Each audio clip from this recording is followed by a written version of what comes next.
so we can be sharp on the policy demands we have. And we have a youth program now with over 36 interns. paid interns that are doing their Yes to Youth campaign and working on those demands as well. So I'm really grateful for us to be in this space today. We're streaming live on YouTube. If you have folks at home that want to dial in, they can go to the Jefferson Street Missionary Baptist channel on YouTube to view the live stream, right? So we're going to have an icebreaker. I'm going to bring up a couple of our members of the Black Nashville Assembly. Y'all make some noise. I'll have them introduce themselves when they come up.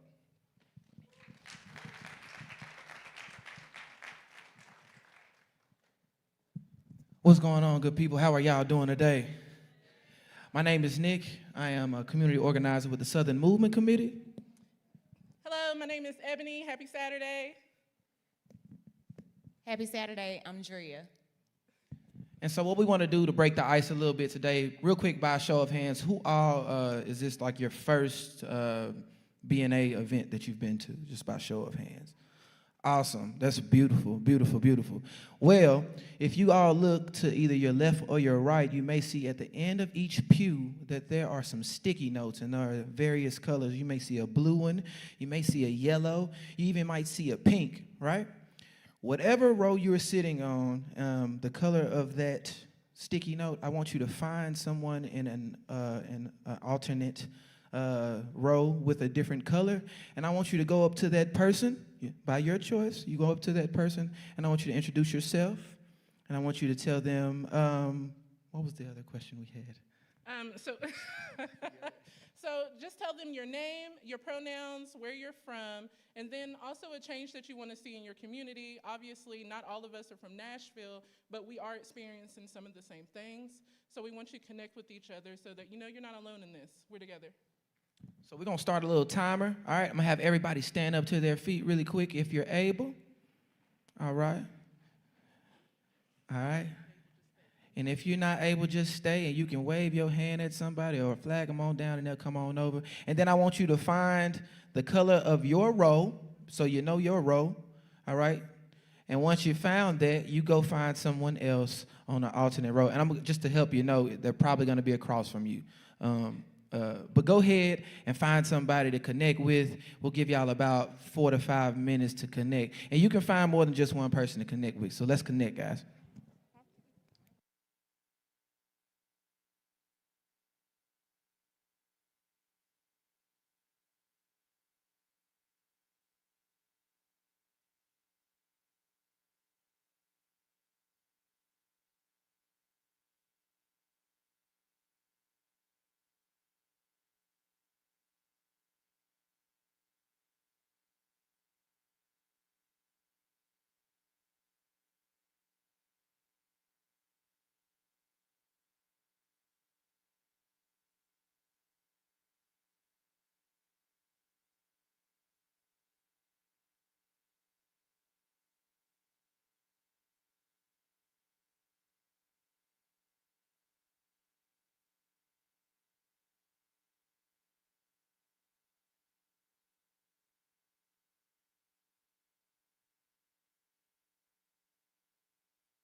All right, all right, all right, you all. We're gonna ask for you to return to your seats. Hopefully everybody has had an opportunity to connect with someone else, feels a little bit more comfortable in this space.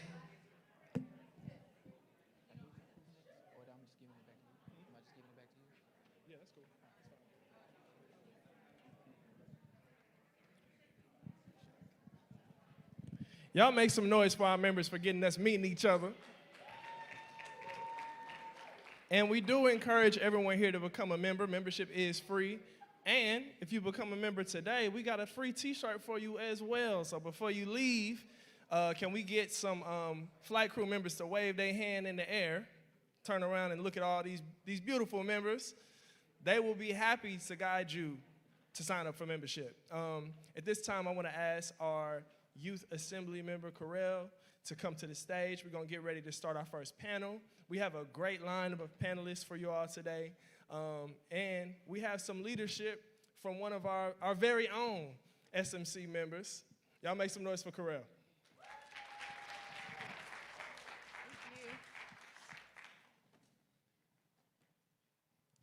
Safety, by definition, is the condition of being protected from or unlikely to cause danger, risk, or injury. That's the politically correct definition. Our definitions of what we think depend on a number of things.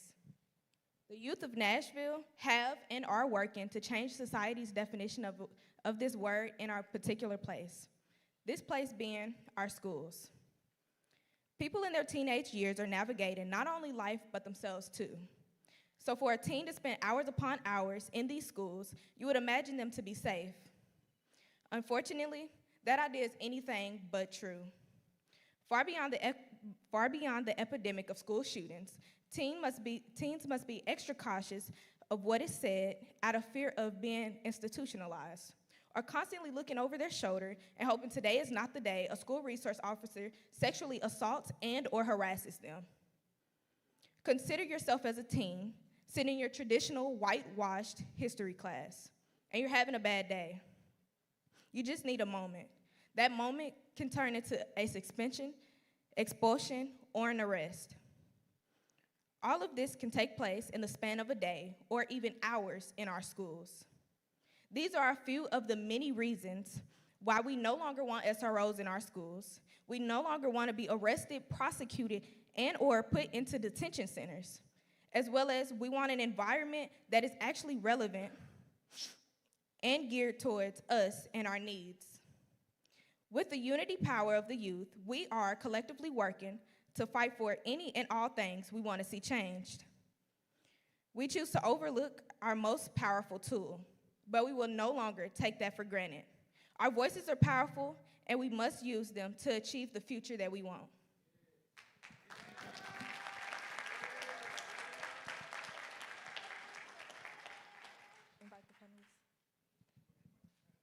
All right, now everybody that is going to be participating in our panel, if you don't mind coming to the stage, we'll get ready for that in just a moment.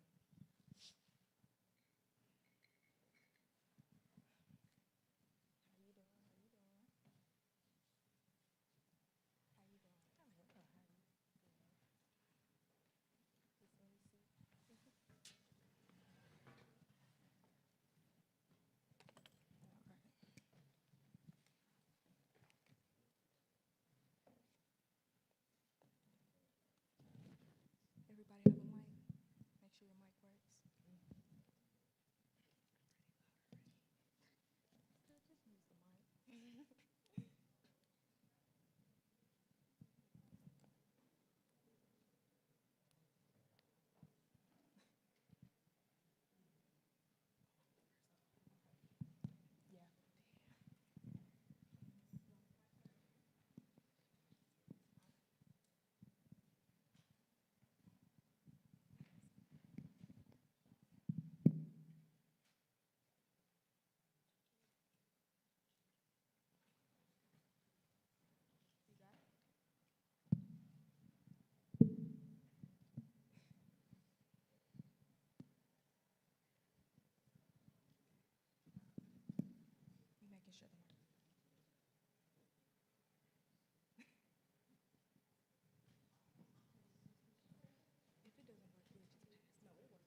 All right.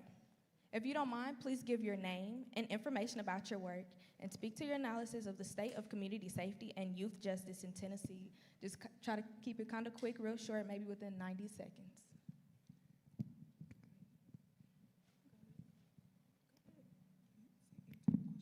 Yeah, just so like your name, your work, what you do. Oh, okay, sorry.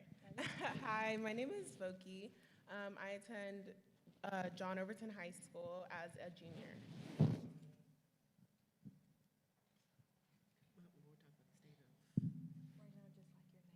Sure. Hi, everyone. My name is Christian Buggs. I am a native North Nashvilleian. I grew up right here in the North Nashville area and in Bordeaux. I recently resigned as a school board member representing North Nashville and am the most recent president and CEO of Pencil, a teacher resource center.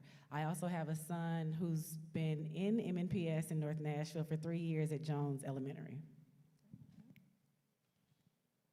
Good afternoon. My name is Anita Magaha. I am the Director of Disability Services at the Tennessee State University. Yay! I know we got some TSU in the house. I currently have been at TSU for over 16 years. I started off in the Office of the Legal Counsel, and now I am working in disability services. Good afternoon. My name is Anthony Johnson. I currently work for the Metro Health Department, and I'm happy to be here. Thanks. Hello, my name is Vincent Dixie. I am the state representative for District 54. I'm in my 3rd term, and District 54 consists of Bordeaux, Whites Creek, a little of Inglewood, Madison, and a little bit of East Nashville. And I have my daughter with me, Hannah Maria, so thank you. All right. First question for you, Voki. What policies and programs can we employ in schools to ensure student safety without relying on suspensions and student arrests? I definitely think that when it comes to programs and policies, that we can incorporate remedial programs, and not in the sense to discipline students, but instead help themselves grow, and also the people around them to better support the environment that they're in. All right. Ms. Buggs, what policies and programs can chip away at the school-to-prison pipeline, such as reducing the numbers of students arrested at schools and the number of school suspensions and expulsions? So thank you for that question. When I saw it, I started thinking about back in 2018 when we had a previous superintendent there, Dr. Sean Joseph, as a superintendent of MNPS, or Metro Nashville Public Schools. We decided as a city to stop arresting, expelling, or suspending elementary school students, and it really was a collective effort. You had organizations like NOAA, like the Public Health Department, you had the Juvenile Court, you had Gideon's Army. I mean, you just had tons of, the Public Defender's Office, tons of groups came together and said, we've got to find a policy or a bill in another city, another state, and figure out how they've done it. We passed that. It was a great victory, right? We had to fight, we had to claw for everything to make sure that literally 3-year-olds, 6-year-olds, 9-year-olds were not being suspended or expelled. The blowback from the community, I wasn't expecting.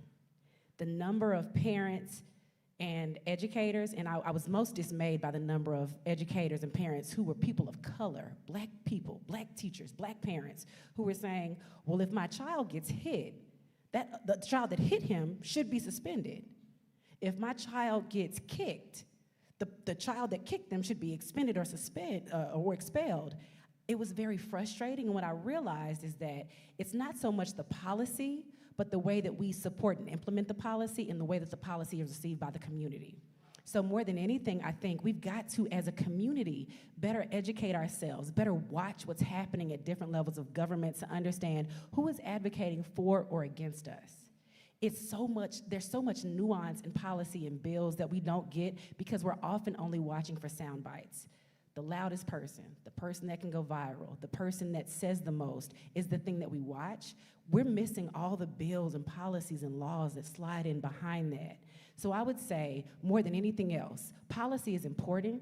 Knowing how to watch policy and write policy is important, but knowing how to advocate policy is more important than anything else because we don't do that well the way we used to. There's a lot of reasons why. There's no one's fault. This isn't a gotcha, a pointing a finger, but this is something that we've got to remember, that we've got to be always watching what's happening in your school board, what's happening at the council and the mayor level. What is your governor doing? Forget the president. Well, I'm sorry, don't forget them. I mean, I guess that's important too. But the people that are elected, that are closest to us, we have the most influence with them. All right. Thank you for that, of course. Let's see, to Ms. Magaha.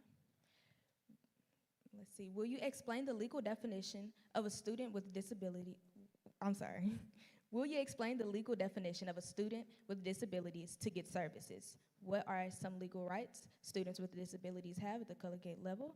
And are those rights also offered to high school and middle school students? If your mic isn't working, just let me know. If it doesn't work. I guess I will start off with the definition.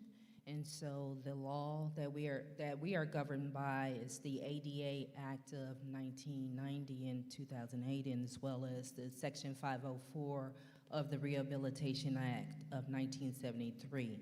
So we are governed by that, and the law states that disability can be anything, basically, that is substantially limits one or more of a major life activity.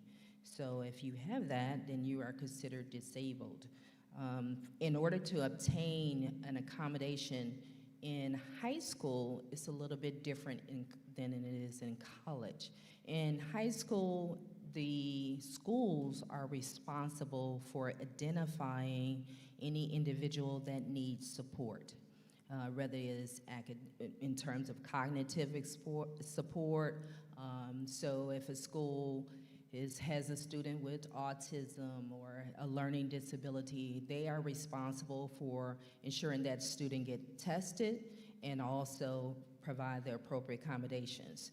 That looks a little different for college, because in the high school level or elementary, they meet with the parents, they also meet with the counselors and some of the students' teachers, and they come together and have what they call an individual development plan, educational plan, IEP.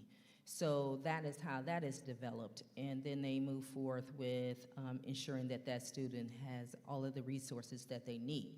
In college, the student is responsible for self-identifying. So hopefully when they were at high school, they learn how to advocate for themselves, and they know to come to the Office of Disability Services and to self-identify. Self-identify, just simply coming to the office and letting us know that you need accommodations.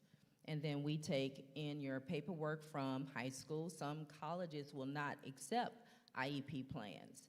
They will want a psychological assessment. And because we do work in a space where we are working with students that are underprivileged, we know that the assessment will cost anywhere from $2,500 on up for a psychological assessment. And therefore, we really encourage our students, and this is something that's really important, that they get this assessment done while they're in high school, because it's free. And once you get into college, we don't have the resources to pay for the assessment. So that is why it's really important to be evaluated and assessed at that time. All right, thank you.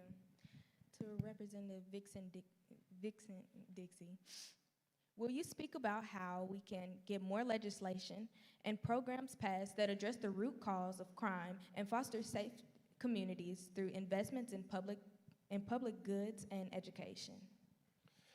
First, before we start, I want to thank everyone who had a hand in putting this together. It's not easy to pull off something like this and to do it for 4 years, so thank you so much for doing it.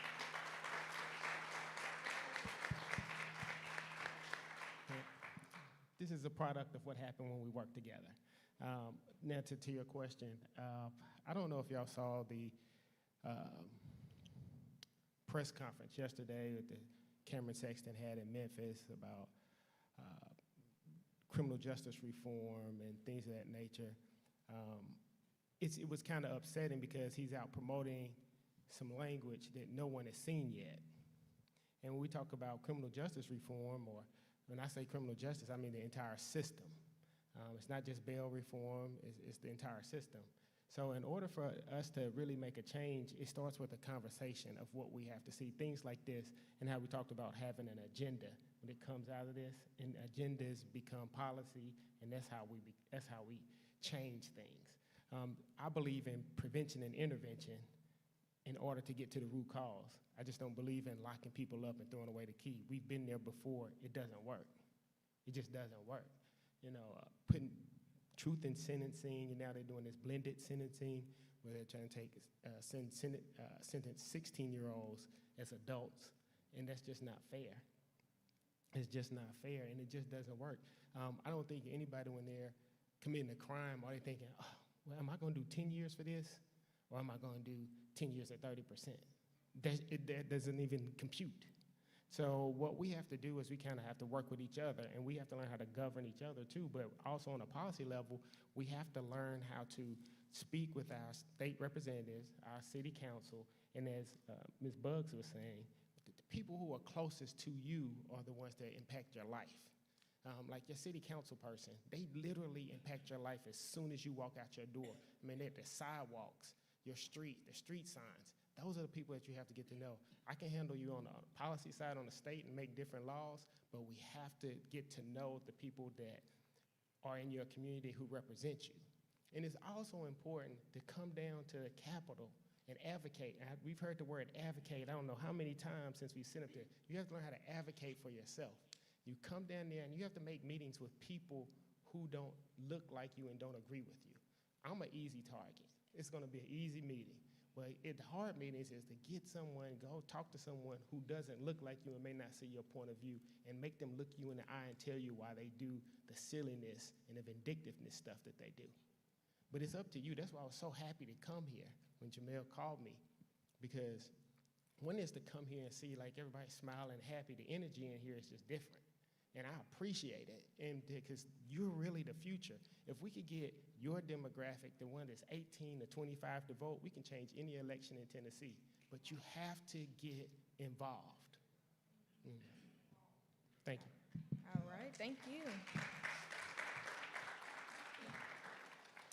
And then to Mr. Johnson, in what way is the school-to-prison pipeline connected to mass incarceration? And how could ending the school-to-prison pipeline make our communities safer and healthier for young people and their families? Wow, great question. How's it connected? It's connected in several different ways. First of all, I'm gonna take a different track. I'm opposed, I like being the contrarian. I'm opposed that we don't love each other. So it begins there. So when I don't love someone, I impose zero-tolerant policies, and I send them to people that don't have their best interests in mind.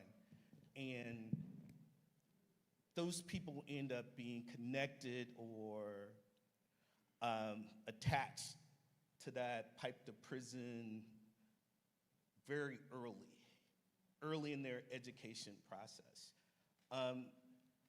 The health part of that will say that sometimes young people act out when they can't hear or when they can't see. Those are very basic things for us to kind of provide young people with. Can you hear? Can you see? Do you have everything that you need in order to be successful in a classroom? Our policies, on the other hand, interrupt or disrupt that process. I am fascinated with this concept of, very simple concept of us being better people, right? And if I'm a better person, regardless of what my role and responsibilities are, if I know it's going to harm another human being, then maybe I wouldn't do it. I wouldn't support that, whatever I'm asked or required to do. I think poverty is another aspect to this question. And I think poverty is a gateway to poor schools, because our good politicians and local politicians have not always invested properly and effectively in our public schools, in ensuring that the teachers in the schools, the young people in those buildings have what they need in order to be successful. It's a big question, right? And I think we tend to focus on bits and pieces of it, but the entire, I don't know, process or whatever is really about people and how we treat people and how we recognize that, first, no one should live in poverty. Two, second, no child should live in poverty. I just want to add to that is how when you talked about poverty, poverty is a policy. It's a policy issue. And I want you to just kind of go back and give me a little latitude, but I'm going to bring you up to speed here. I'm going to get you here. I want you to think about how we get here. Now, right now, they want to build more prisons. And they want to do this truth in sentencing, which means you have longer prison sentences so that you have someone to put in those prisons, right?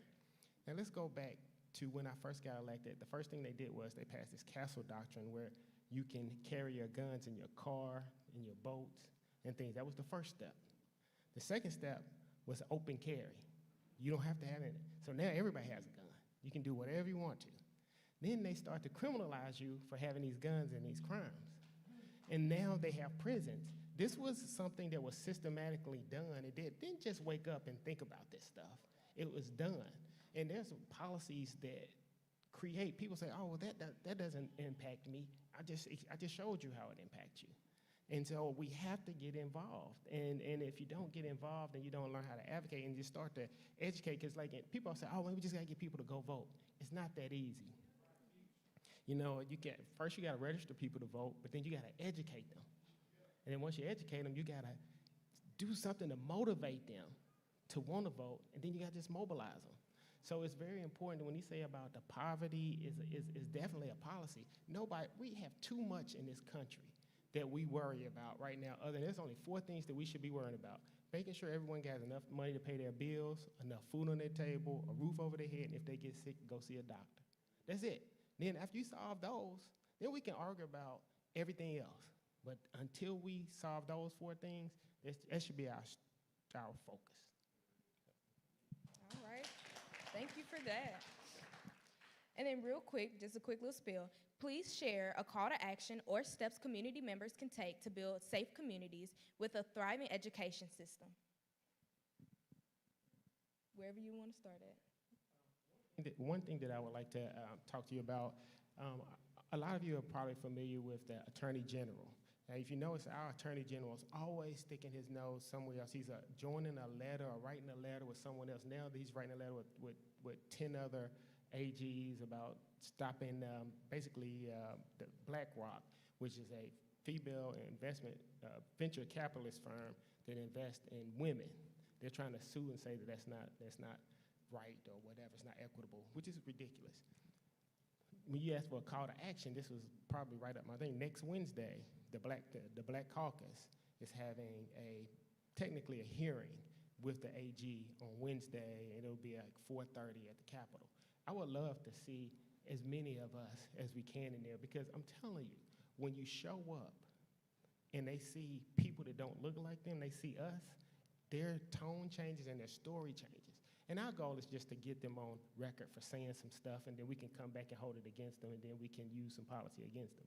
But the key is, if we show up in some of those committee meetings and things of that nature, that's how bills get passed. Most people come, I'm going to just give it to you only way I know. The crazy people are the ones that show up every day. And I'm going to tell you the truth. Crazy people show up every day because the same people will say, man, that's too crazy, it'll never pass. And I'm going to go on to work today, or I'm going to stay home and watch TV, I'm going to do something else. Crazy people are there every day advocating for some craziness or silliness.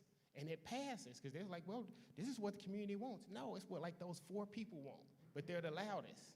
So you have to get up off your butt and go advocate for stuff. Now, we're in a church, so I'm going to try not to curse, but I will. Some is probably going to slip out today, but all right. So I just want to correct, or for the record state, he meant crazy as a social colloquialism, not as a clinical diagnosis, right? Right. I think that's important to know. Yeah, no, it's all good. Yeah. I think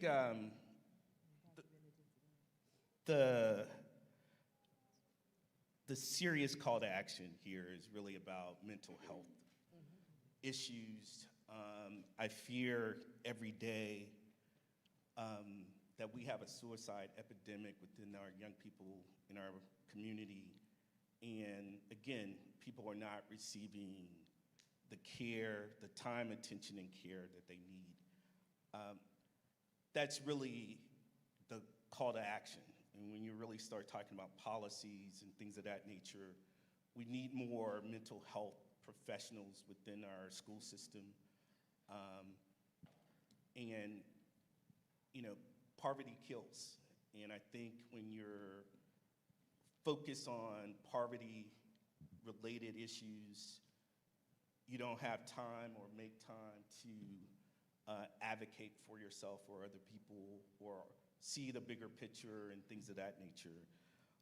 The other thing I think I would call for, I think every child in a school should have some sort of club and extracurricular activity. Across the board, no matter what grade they're in and who they are and things of that nature. I think if we're serious about caring about young people, we have to invest in young people. And that's the greatest return on our investment is a healthy, happy young person.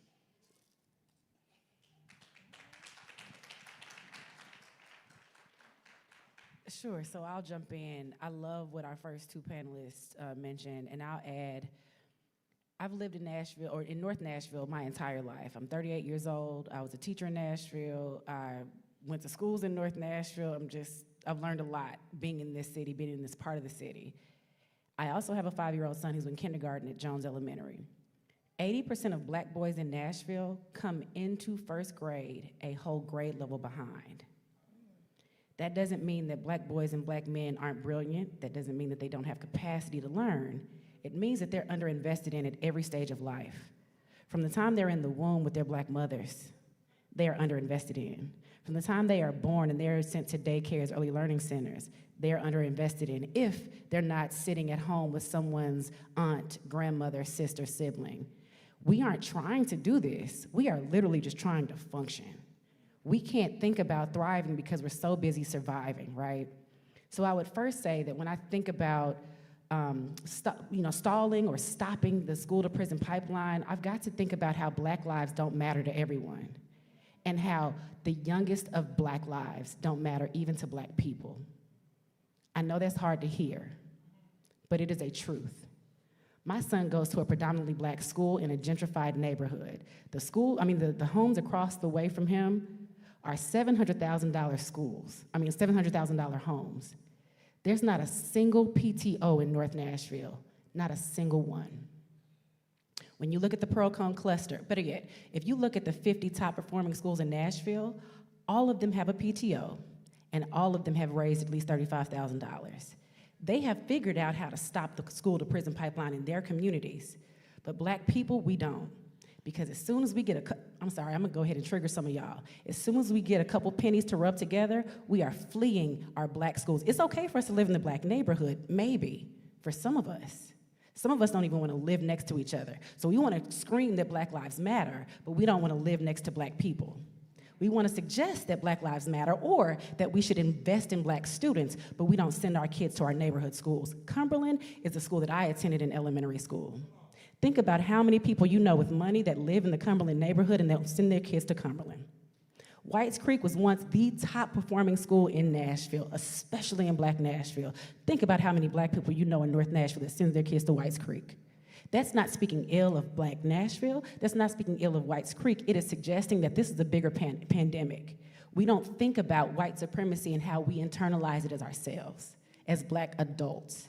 So I can't only focus on policy because I was a policy maker and a policy passer and I didn't see shifts. I saw them incrementally, sure, but what I was hoping to see was sweeping shifts.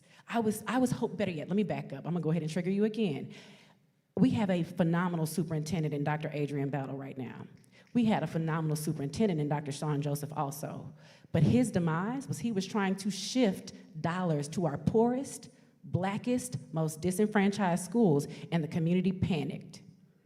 Instead of people saying, oh goodness, he's trying to send twice as many dollars to the Whites Creeks, the Pearl Cones, the Cumberlands, the Joneses of the world than what were being invested. And that's when it started to be, the conversation began to shift to, he's mismanaging dollars. Why does equity have to come at the expense of my child? So there's so much that I could say about all the different ways we need to differently invest in children and think about how do we shift policies and how do we shift who the lawmakers are. But until we internalize the idea that we have internalized white supremacy so much that we think sending our black children to black neighborhood schools is meaning that I am sacrificing my child, we'll never get any further. We never will. When I tell people that my son goes to Jones, they try to sway me to homeschool, they try to sway me to private school, and please know, every parent deserves to do what is best for their child. What I would hope is that we eventually have the conversation around why do we think this predominantly black school is not best for our child? When do we as adults begin to say, you know what, if I can invest in my child in sports, in arts, maybe I could use some of that funding and time to invest so that his peers, her colleagues, her teachers get more. Because we will never see the sweeping shifts in policy and funding until we have real skin in the game, and we can go to I'll say his name, a Representative Sapicki from Maury County who wants to suggest that all predominantly black schools are bad, until we can go collectively to him and say, well, actually, my school isn't bad, it's just underfunded. Then we won't see the shift we want to see. Until we can go to a Cameron Sexton and say, you are trying to make sure that we reject dollars, that we say, all right, any student that has an IEP, you don't have to. We don't have to serve you because we don't have to accept the federal dollars. Until we can go to a Cameron Sexton and say, all of our children deserve better, all of our children are ours and deserve to be invested in, and until we can stop cherry picking ourselves out, we will never see what we want to see. And I'm gonna stop right here because I could do a whole TED Talk.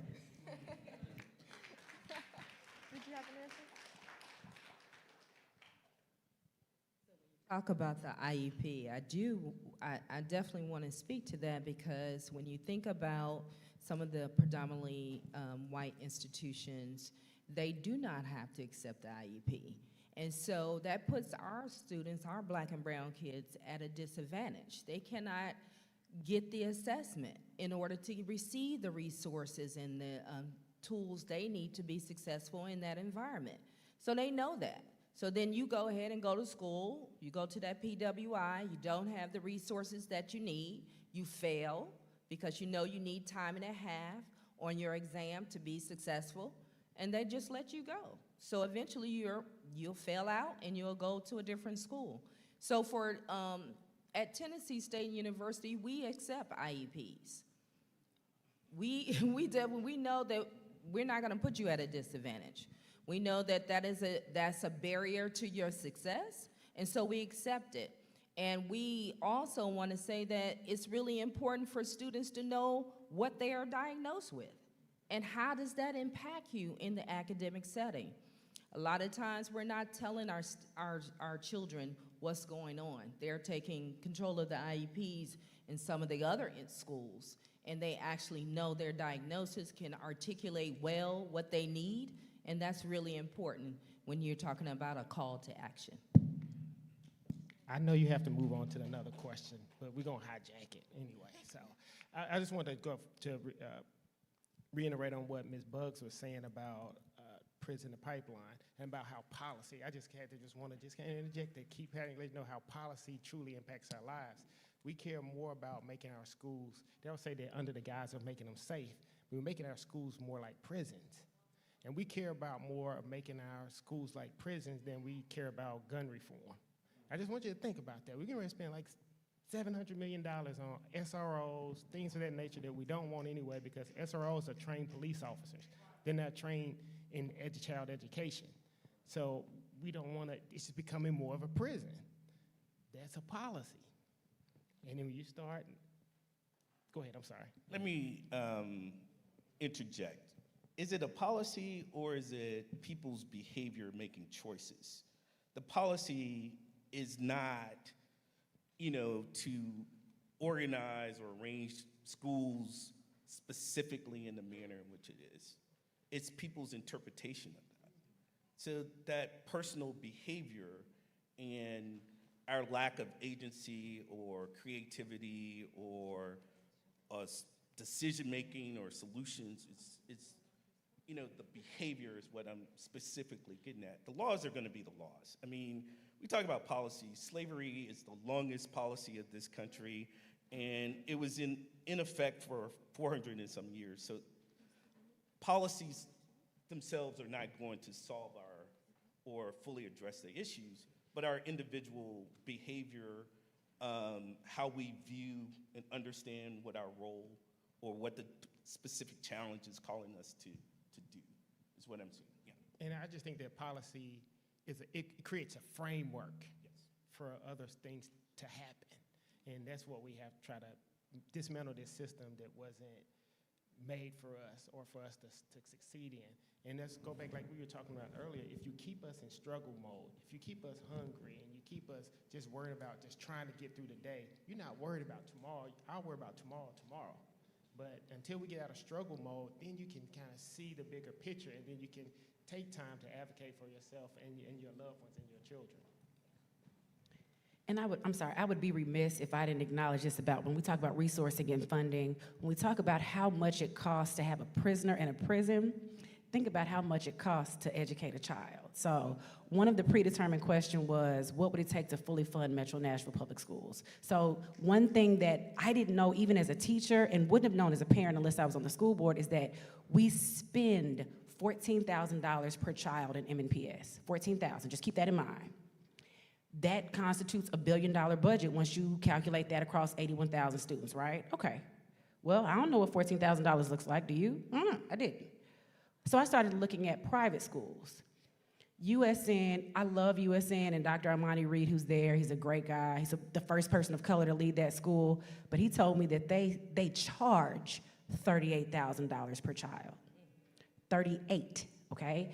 That's not including what they fundraise. So even if you only estimated that was $40,000 per child, that's still almost 3 times more than we spend. I just think that's cool, not cool.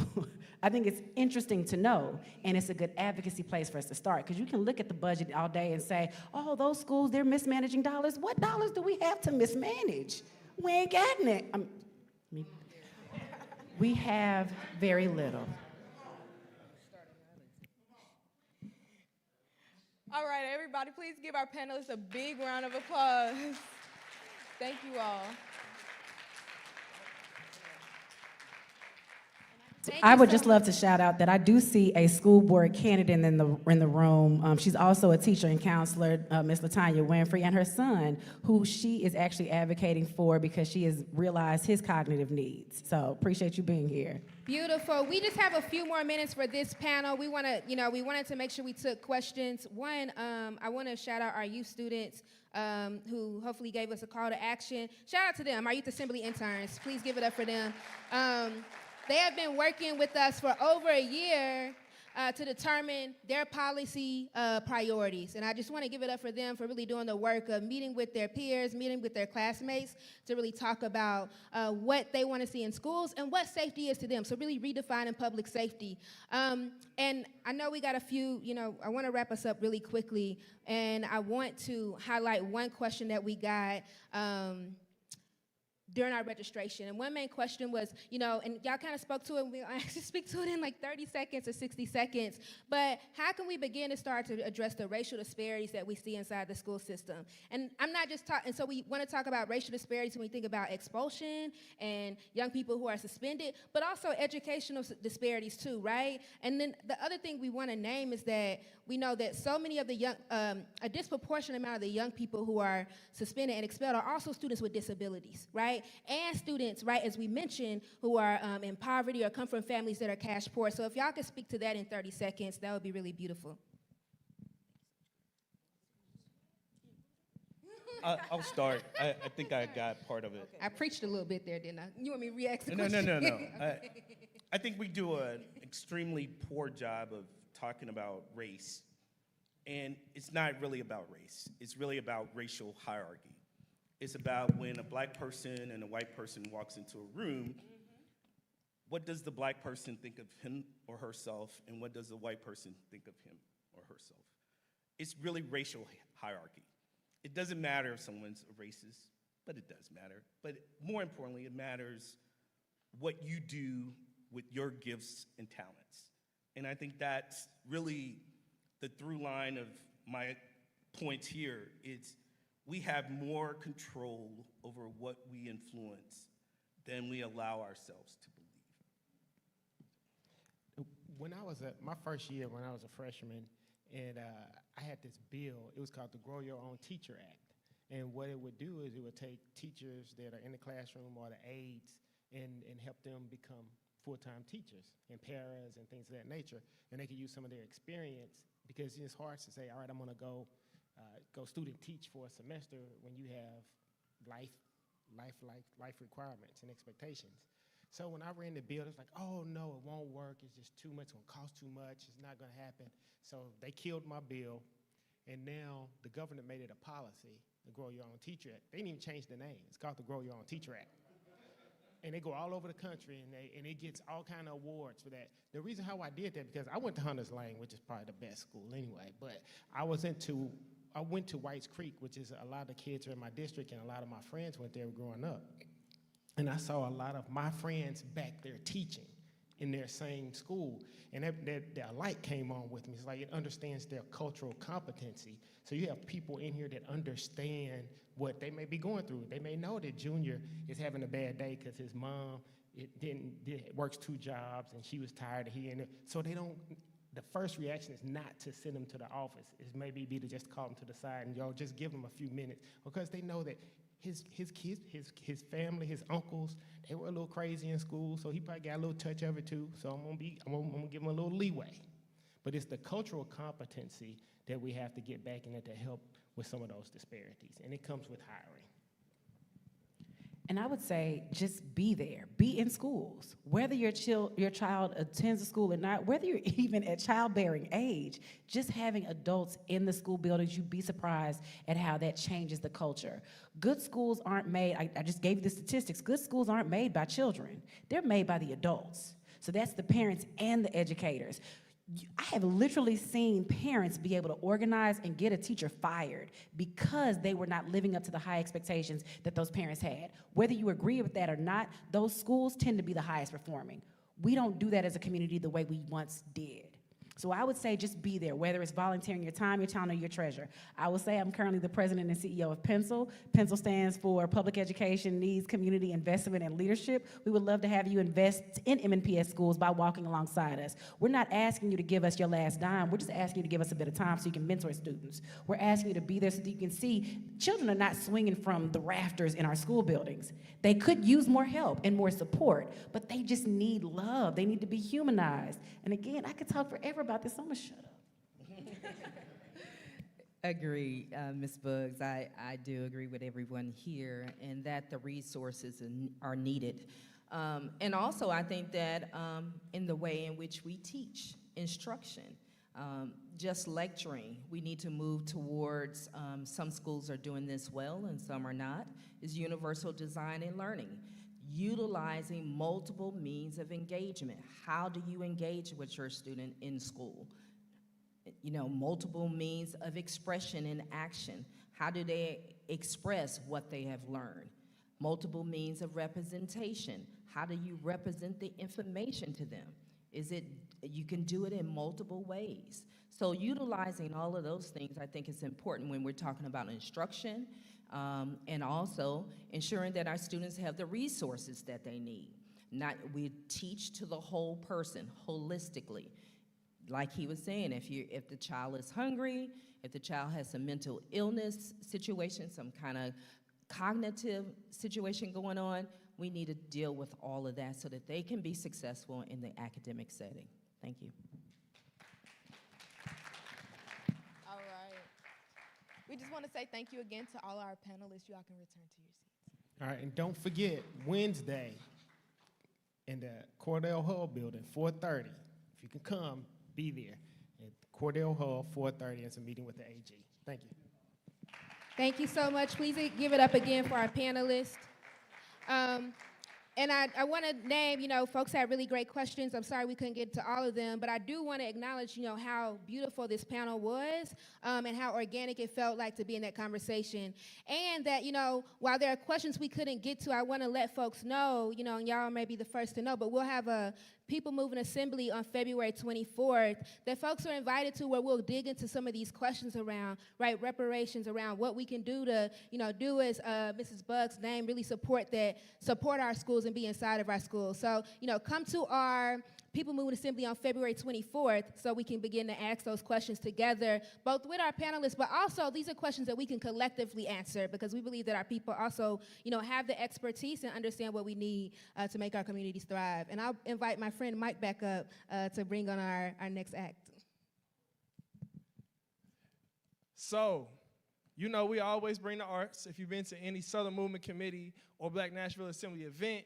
So we have a phenomenal performer coming up. I need y'all to get as loud as you can for as long as you can for Sheldon. Make some noise, y'all.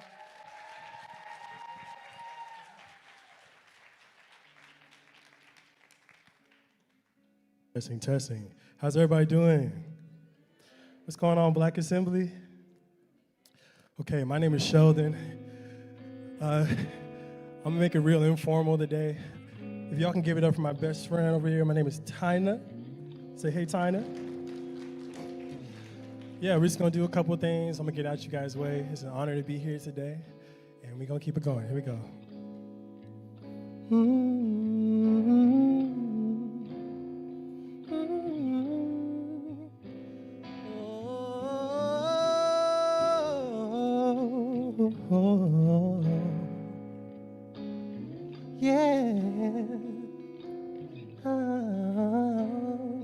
Listen.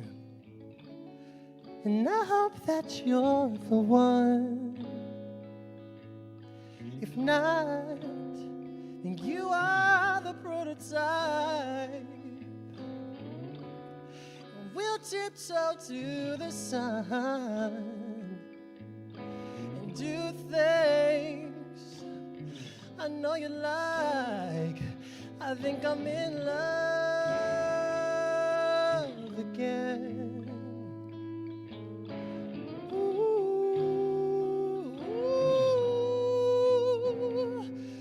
I'm in love again. Oh, yeah. And say today must be my lucky day. Baby, you are the prototype. Let's do something out of the ordinary. Can't imagine it, baby. You are the prototype, and I think I'm in love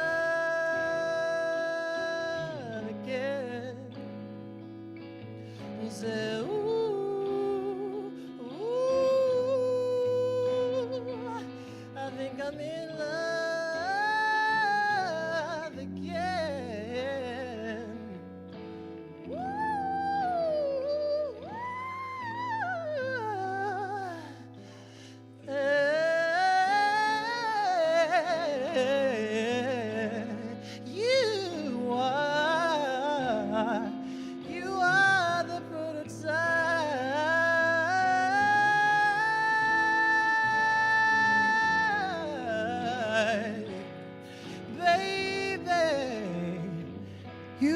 The prototype. Cool, thank you.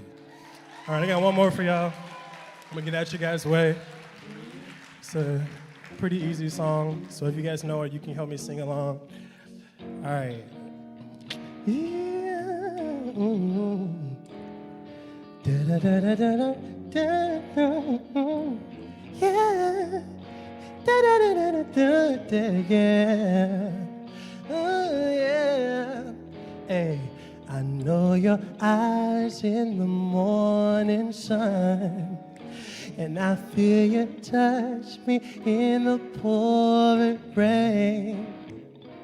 In the moment that you wander far from me, I wanna feel you in my arms again.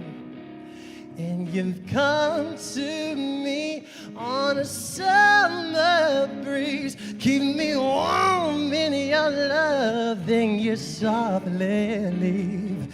And it's me that you need to show. And how deep is your love?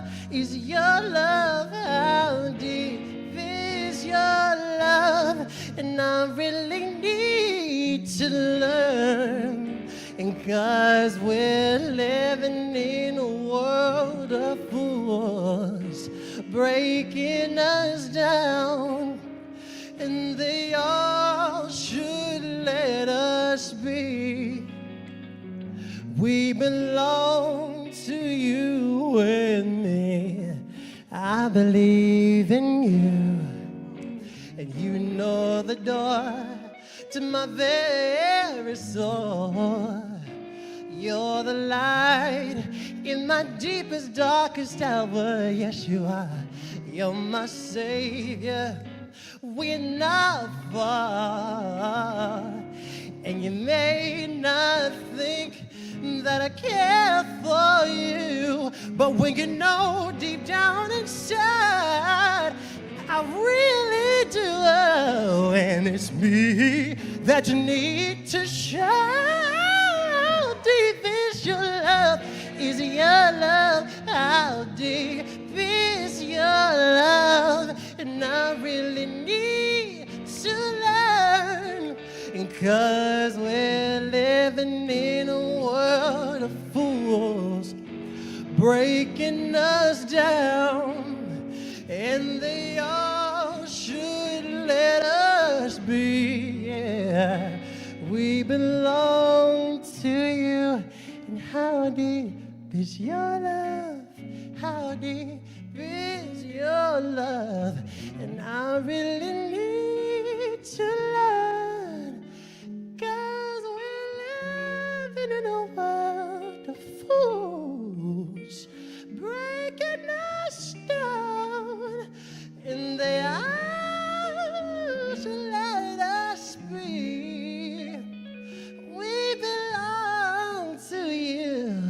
How deep is your love? How deep is your love?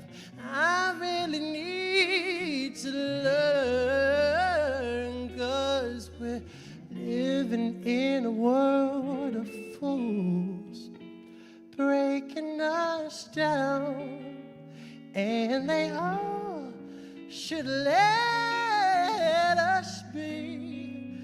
We belong to you and me. Thank you, guys. Hope the assembly was great. My name is Sheldon. Y'all be safe. Wait. We're not finna just act like that didn't just happen. Y'all make some noise for Sheldon. Sheldon, where can we find you, follow you? Where can we find your music? Everywhere, SHELLDHN. Instagram, Twitter, Facebook, SHELLDHN. Thank y'all. It's an honor. Thank you God so bless much. Y'all y'all. make some more noise for Sheldon. At this time, we're going to keep pushing ahead. We've got another panel for y'all. I'm going to hand it over to our executive director, Erica Perry.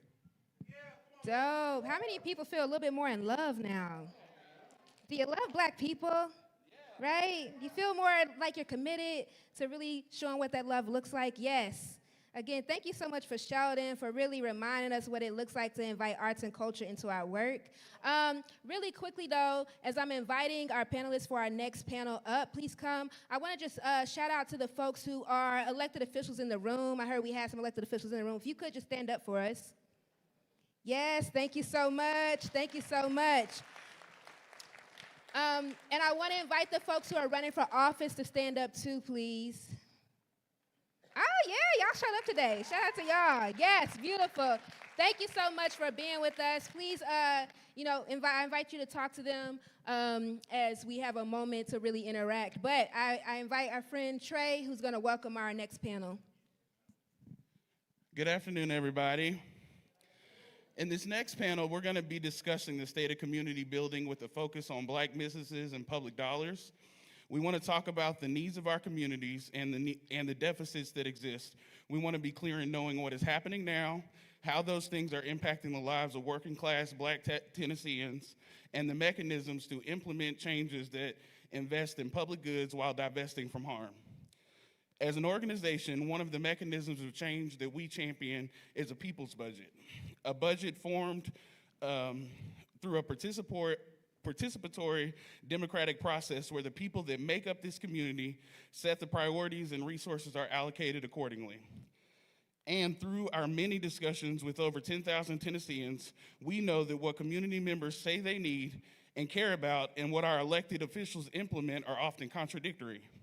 Metro Nashville Public Schools remains underfunded, and Memphis Public Schools had a $196 million shortfall in their budget, while $450 million is being allocated to fund building a multi-agency law enforcement training academy. Development continues to be prioritized while the cost of living continues to increase and affordable housing issues mount. Corporations continue to take from our communities and sustain record profits, while local Black businesses who actually invest in the communities they serve have far less success and are often priced out of properties by overdevelopment and gentrification. We would like to continue this discussion of building communities vast in resources and understanding the part we all are invited to play in realizing this goal. Are we missing one person? Okay. All right. Could Nick and Chinyere raise your hand? If you have questions, we would ask that you just raise your hand with the index card written on them so that we can get them up here as soon as possible. So if you have a question, if you don't have an index card, you can also raise your hand and somebody will make sure you get one. All right, so the first question is, each panelist is gonna get 90 seconds to introduce yourself and share your perspective on the intersection of public dollars, Black businesses, and community development. Whoever wants to start. How y'all doing? Good, good. Amen. Bro, it's good to be in the house of the Lord today. My name is Bartholomew Jones. I am an educator, a rapper, and a Black coffee anthropologist. So weird mix of things, but that's what I do. I also used to be a junior deacon, you know what I'm saying? So it's good to be back in the building. For me, I believe that our organization, Coffee Black, is uniquely positioned to kind of speak on this topic because my wife and I were both educators for 10 years in Memphis, Tennessee, which is where I'm from. And I also spent a lot of time in the coffee industry. Coffee is a $500 billion industry. It's the most drank liquid on the planet after water. Some people gonna tell you it's tea, but we don't talk to those people. It was discovered by Black people, and Black people make less than 1% of that globally, according to the president of Uganda. And so in my neighborhood in Memphis, Tennessee, we're facing gentrification. And generally, coffee shops are one of the 4 horsemen of the gentrification apocalypse, and they're very seldomly owned by people who are where coffee comes from, which is Black folks. And so we are trying to garner some of that market share to address the needs in our community, the needs we try to address as public educators. And we found that oftentimes there is very little public support when it comes to access to public dollars. So we've had to bootstrap most of our business. At this point, we've made over $1 million in revenue, and all that has been generated from us hustling and working within our community. And so I feel like the opportunity to impact and compete globally with these businesses that do not want to invest in our community is there if we can access some of these public dollars that oftentimes don't go to businesses like mine and my wife's. So. Good afternoon, everyone. Good afternoon. I'm Vivian Wilhoit. I'm your assessor of property of Nashville and Davidson County. I want to first say thank you for those who voted for me back in 2016 and blessed me with the opportunity to serve you, because it is my pleasure to serve. One of the very first things when I went into office is to make sure that people were empowered with the knowledge that they did not know. Exemption of property is very important when you have religious institutions and not-for-profit who are serving the people and doing the job of the government to save the people. And many times, some of those entities did not know that they could be exempted. And so I went to work and helped organizations to be exempted, like Trina Frierson, who serve women who come out of prison and giving them an opportunity with their hands up and to be able to clothe them and help them and get on their way. That is something that Trina Frierson did not know, that she could be exempted and save that money that she was given to the government. I got on Trina and got her exempted, and now she's able to use that money to continue to help with those who are in need. So when we talk about investing in public dollars in Black businesses, it can serve as a catalyst for community development, fostering economic development and empowerment, and reducing various disparities. The intersection that you asked me the question of, it creates the opportunities for job creation, wealth accumulation, and more inclusive economic development. That could ultimately, it can contribute to an overall well-being of our community. That is what we want. Wealth generated as a result of Black businesses circulating in the community contributes to increased property values. Why? Because there is growth. Because there's growth. Not only does the increased property occurs as a result of wealth generated through the circulation of Black businesses, but it also from the real estate perspective. You create generational wealth by investing in yourself. I repeat, you create generational wealth by investing in yourself, in your community, which is why since I've been elected, I tell you, do not sell your property. Sell access to your property. 99-year leases. You own the land because you know what? God ain't making no more land. So you sell access to your property. Do not sell your property. I have said this over and over in every type of platform that I can be in when I'm talking to my people or when I'm talking to other people, because it does create generational wealth. And so today, I just want to put that on your mind, and this is the perspective on the intersection of public dollars in Black businesses and in our community. I am Vivian Wilhoit. Thank you.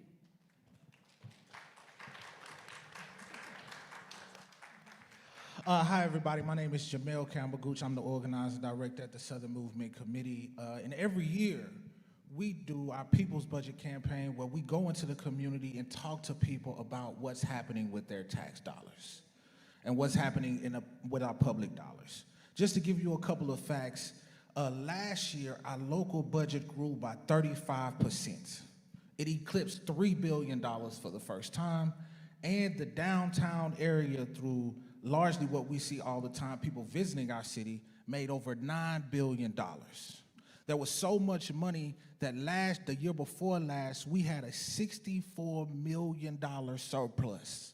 So when we talk about that, let me break that down one more step. That means that there's enough money in our local budget and enough money being generated in our city where we should have continuous sidewalks, where our schools should be well-resourced, where there should be almost no community lack, and we have accessible fresh food, grocery stores, and some of the solutions to our generational problems that are in this room should be fixed. But oftentimes, those dollars go into continuously jailing in our community, continuously using police and corporate punishment to actually make up for our lack of accessibility to public goods. That is what's happening, right? Even historically, throughout time here, movement has consistently asked for public goods, but in return, we have consistently gotten police as a solution to our problems. And so what we try to do with our People's Budget campaign is we try to break down the budget in a way where everyday working class folks not only have the ability to understand what's happening with public dollars, not only have the ability to frame up the misuse of our public dollars and the lack of creativity coming from our current elected officials, but also have the ability to weigh in and build on solutions. when it comes to our public dollars. I know we talked about this before, just to give a little bit more facts. Right now, there's a multi-agency law enforcement training facility that's being built on Cockrell Bend. That is being built with $415 million of our dollars, while other places like Memphis is having to lay off teachers because they have a $126 million shortfall. So what I'm trying to present to you is that we have the solutions, and it's time to organize for a people's budget so that we can put pressure on those who have political power in our community to actually allocate dollars into the things that we know will make our community safe. Thank you. Thank y'all. All right, this question is for all of the panelists, and we can start down there, Jamel, since you started this wave. How can an increased understanding of how tax dollars are spent on public goods contribute to building better resource communities, particularly for Black and working class communities? Yes, thank you. Thank you for that question. Yes, I think the more and more we talk about the budget, and the more and more we bring up an understanding and get a collective understanding of what's happening with our local dollars, the more and more we can identify holes and identify what's happening, so therefore we can work on them. When we first started doing our People's Budget campaign work in 2019, when we first started doing our People's Budget campaign work in 2019, folks who were politically activated at that time knows that there's a stark difference between how we do our city budget now versus how we did our city budget then. Back then, there was very few opportunities for everyday working class folks like us to actually even comment on the budget. I think when we started, we can only speak on the budget one time, right? And we are credited for continuously speaking on that budget one time so long that we created the longest city council meeting in the history of Nashville, right? Which is an example, and those folks were there talking about, we want to increase spending on things that increase our accessibility to public goods. We want grocery stores and food deserts. We want better pay for teachers. We want our schools to be better resourced because we know that would create safe communities. And now, the public budget, as far as Nashville, we are consistently talking about that over and over again. So when it comes to actually bringing up a collective consciousness around where our dollars are going, it helps us to build out solutions that not only affect our lives, but can expand to affect more and more of Black Tennesseans' lives.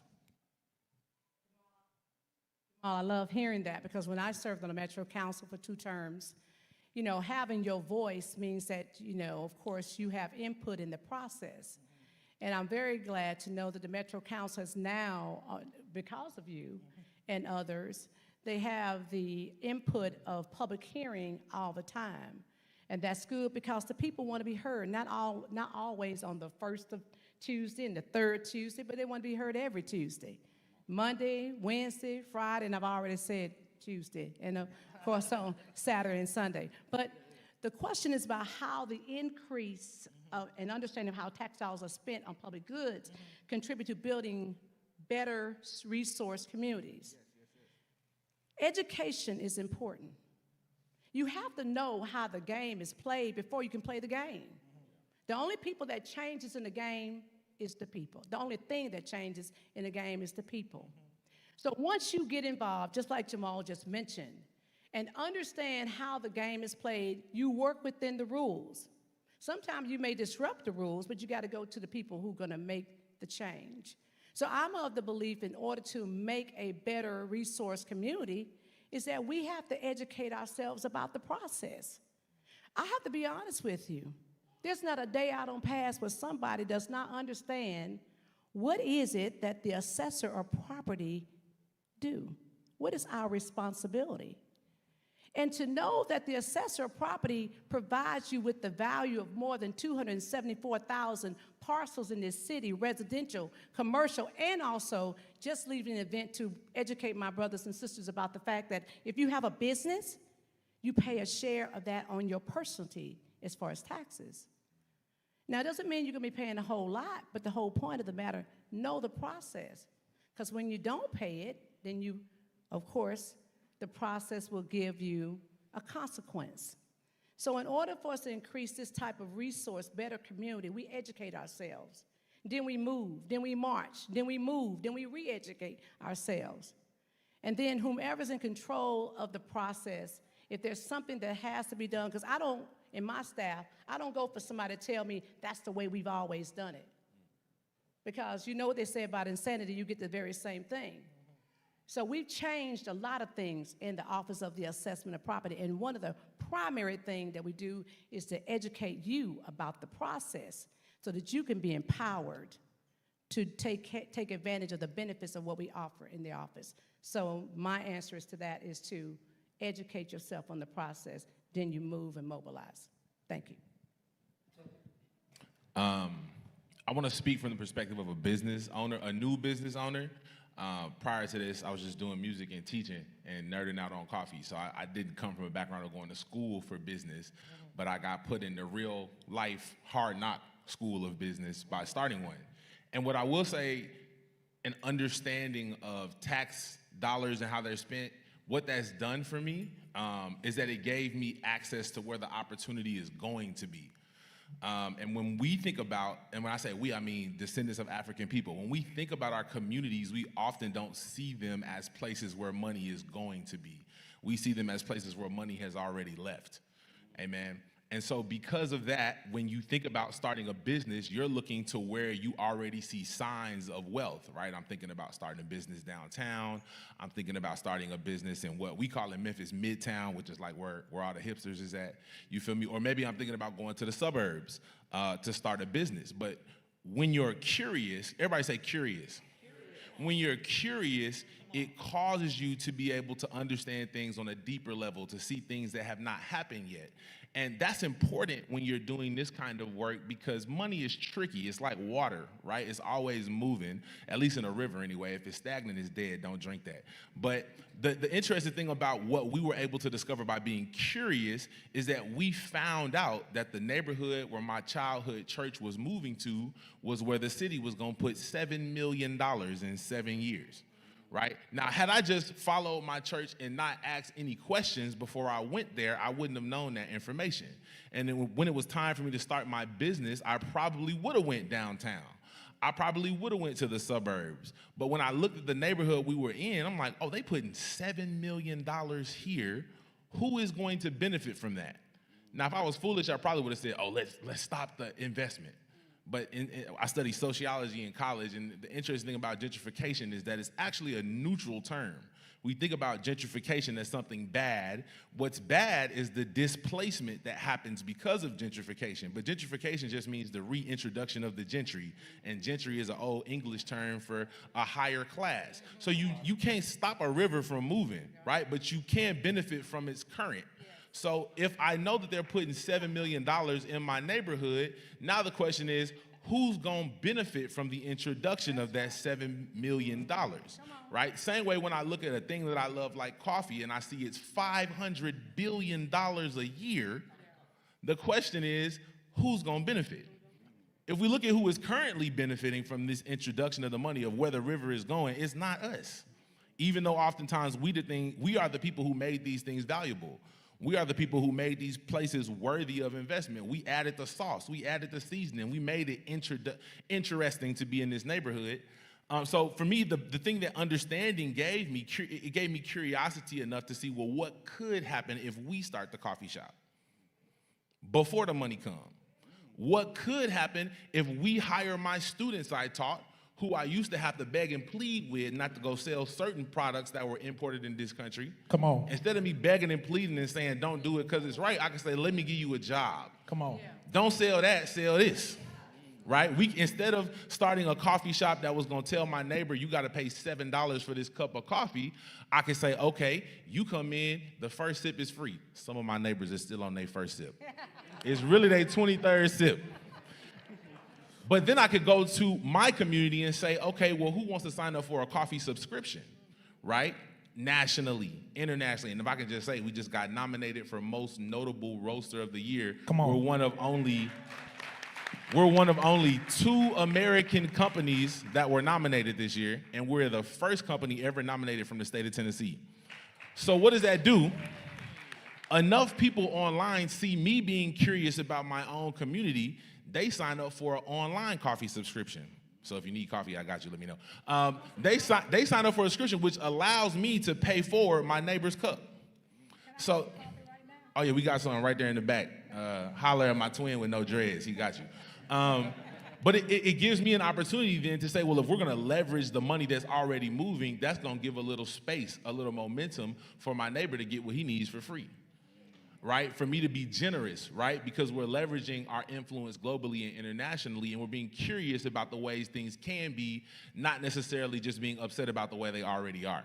And that requires you to look forward, you feel me? So I think knowing where the money's going to be, especially when it comes to knowing that where it's going to be in our community, gives us the time to plan ahead of time, to put our business where the money's going to be ahead of time, and then be strategic about who we hire and how we. And I don't want to talk about, I do at some point want to talk about the difference between a black business and a black owned and operated business, because there is a difference, but we can talk about that later. But Talk about it now,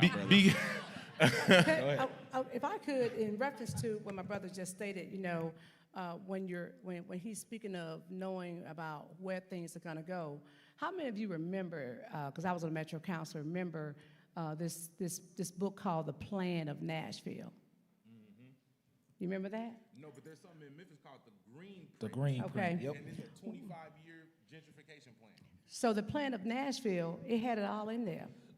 Where Nashville is going to go, where growth is going to be, where growth is going to happen, where change is going to be made, where you're going to have some real nice stop signs and real nice, entry names of the neighborhood. It's all in there. It talks about the zoning, the whole 9 yards. But you know what? We don't read it. That's how you be ahead of the game, to know where they're going, what this brother's just saying. If I can mention two things real fast. So first, at the Black Nashville Assembly, we have a city council watch where we take the time to break bread with folks, but also talk about what's happening in city council, right? Because a lot of things what we're even talking about in Nashville, that happens in zoning changes, right? The reason why some of us live in a food desert is because it hasn't been zoned to be able to produce fresh food there. So we have a city council watch. Also, while we talk about where things are going, right? One thing that we made sure that we talked about even in this district is that they're talking about building a baseball stadium right on the agricultural land at Tennessee State University. Now that has a lot of consequences, not only to the people that live in this district, right? But it also has a lot of consequences to the people going to Tennessee State University because it is a land grant institution. And so right now, Major League Baseball is posturing themselves to actually come into our community and build another major league sports, another professional sports venue. So those type of things go into effect, especially when it comes to the planning of what a city is going to look like. All right, y'all teaching us up here. Bart, this question is for you. In what ways are Coffee Black and anti-gentrification coffee club organizations focused on community improvements, and what would be your advice to other black businesses? So now I can talk about the black owned and operated part. First off, I forgot to shout my wife out. Shout out to Renata Henderson, you know what I'm saying? First black female roaster in Memphis history, and she also real fine, you know what I'm saying? So come on, look, we got you in the back table. We got plenty of work back there, legal work, you know what I'm saying? So what I would want to say about our business, Coffee Black, and then the cafe concept we created called the Anti-Gentrification Coffee Club, or AGCC for short, I think that again, it's going back to that curiosity piece, right? Because if we just take things as they're handed to us, oftentimes those things are harmful for us. And that's just the way that this country is, and oftentimes it's the way this world is, right? Like the scriptures say, be in the world, but not of the world, right? And so when we think about the things that the world gives us, we got to be curious enough to start asking some questions before we just start using them. I was reading Proverbs with my sons Shout out to Maurice and Freeman and Thurgood. I was reading Proverbs with my sons on the way to school. We do that every morning, I remember. And it was talking about how a little bit of honey is good for you, but a lot of it's gonna make you sick. Come on. And I think that process is true when we think about the way capitalism works. A little bit of it sometimes is okay, but when you just start taking the whole bottle down, it turns into a thing that's gonna make you sick to your stomach. The business model that most coffee businesses operate under is one of a commuter business model, right? So especially cafes, that means I make my money by somebody who doesn't live close to where this cafe is, driving here, and then being able to spend money with me, which in and of itself is not wrong until you realize the customer is always right.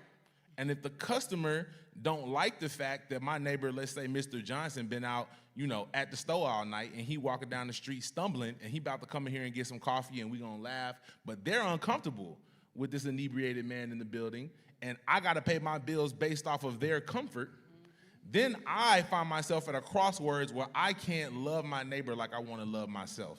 And at Coffee Black, we say love black people like you love black coffee, right? Now I gotta put some sugar and cream in my interaction with Mr. Johnson that is harmful to him. So we had to ask some questions. What would it look like for us to actually center our community as the primary people who are driving our ability to make revenue, which took a lot of creativity because my community doesn't have access to a lot of wealth. Come on. And generally, especially when you're trying to do right by our cousins across the continent, right? We built an all-black supply chain for our coffee. So it's the first one ever from Ethiopia to Memphis. So we go to Ethiopia every year. I appreciate you. And we work with black exporters, importers, roasters. We train youth as baristas. We do all this work to make sure that we're doing right by our cousins, right? Because I don't believe in somebody growing something out the ground and not receiving what they deserve from the fruit of their labor, right? I already know my ancestors been through that. So we not doing that in any industry. But what that does mean is my coffee can't be as cheap as the gas station, right? Because that product been brought through slavery, if we being honest. I can't be as cheap as McDonald's. One, I ain't got the pocketbook that McDonald's got, but two, even if I did, to cover my logistics and buy in bulk, it still would be more expensive because we paying people what they deserve. Again, $500 billion, black people getting less than 1%, right? That's how the rest of the coffee in the world operates. If we want to change that, then that means people gonna have to pay a little bit more. But the question is, who's gonna pay more, right? If I can find a way creatively for people who have values and access and funds to see value in my neighbors and see us as stakeholders and not just as nuisances, then you're investing in us by paying more, and you're investing in our own ability to enjoy the fruit of our labor, because we do deserve to enjoy the fruit of our labor. Amen. So if we can create a business model that works like that, which is very complicated, we can break it down at a different point, but I think it starts with curiosity, and it works for us. It might not work for your business model. It might not work for your industry. But if we start asking questions, it's not God's will that anyone should seek him and not find him. If we are seeking righteousness and justice, God will provide the means to find that, but we got to be curious enough, right, and have enough faith to be able to start looking at what things could work like. And so that means, hey, I might have to work a little harder to train my baristas because my baristas ain't never done coffee before. I'm not hiring, the kid with the purple hair at the shop downtown to come work in my coffee shop necessarily. I'm hiring my neighbor, the kid I've been mentoring since 5th grade, Omarion, right? He was our first barista. And he was in the house bagging up coffee with us when our company went viral in 2020. And now he's graduated and working on getting his degree or getting certified as a fire. I don't know what it was called when you become a firefighter, but he's trying to be a firefighter, you know what I'm saying? So he's in school, EMT school. And so I had to train him. It took more time.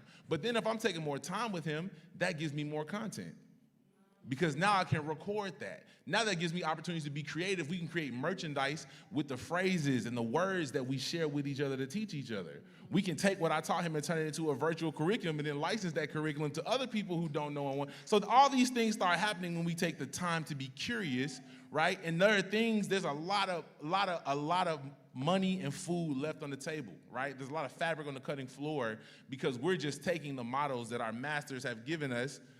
Not the master, amen, but the earthly false prophets, the things that they've given us, we're just taking them and saying, well, this is how this industry works. It don't have to work like that, though. And if we look at history, specifically with the things and I'll talk about this at a later point, but we spend a lot of time learning and studying with indigenous African people in Ethiopia about their perspective on how coffee should work and their philosophy and the way they've built their society for 2,000 years. And what I've learned is what we're doing now is actually new, right?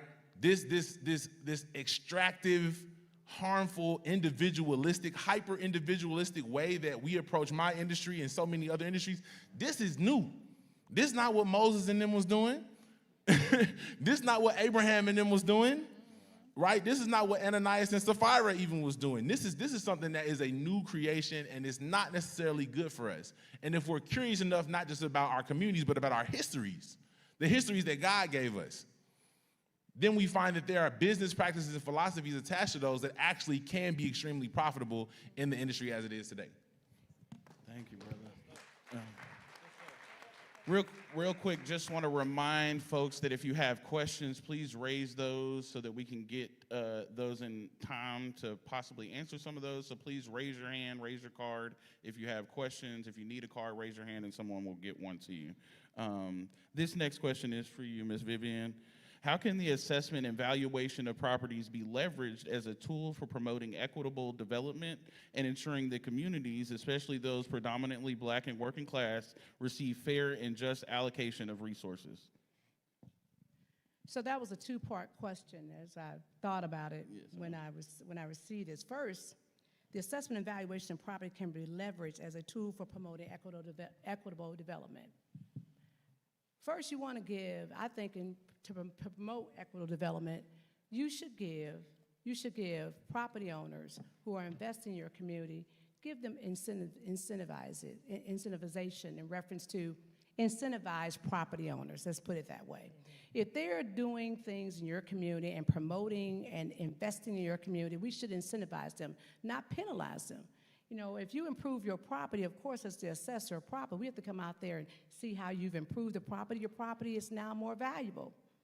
But in places like Philadelphia, if you were to do no more than $25,000 of improvement in your property, you're not taxed on that. That has to come from the state of Tennessee, of course, because what some people do not know, my office as the assessor of property is not governed by the mayor.